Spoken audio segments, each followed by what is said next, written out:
Viva Pit Senior! Viva Pit Senior! Para sa pinakasikat na pista sa Cebu, ang Sinulog. Sabi po ng ilang historian, ang Sinulog ay ang mismong dance step na ginagawa ng mga nakikiisa sa pista. Ang galaw at indak inahalin tulad sa alon o paggalaw ng tubig.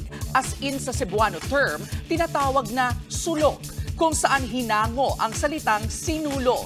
Ang masayang sayawan na ito para pa rin ipagdiwang at ipamalas ang debosyon ng mga debotong Cebuano para sa Senyor Santo Niño.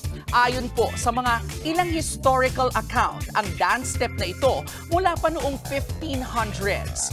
Ang may sakit na tagapayo ni Ra Humabon na si Baladhay na abutang nagsasasayaw matapos umanong pagalingin ng imahe ng Santo Niño.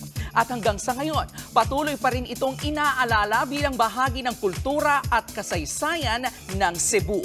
Tauna na nga itong ginugunita sa pagdiriwang natin ng Sinulog kung saan bidang-bida ang matinding debosyon at pananampalataya nating mga Kristiyano. Maganda itong halimbawa na tulad ng K-Alaman, ang pagbibigay halaga natin sa ating kasaysayan ay K-Yamanan. K-Okay. Mga kapatid, ito po ang inyong K-Alaman Queen, Kalad Karen. Always remember na ang K-Alaman ay K-Yamanan. Kaya para sa latest showbiz news at dagdag impormasyon, mag-follow at mag-subscribe sa social media pages ng News 5. K-Okay.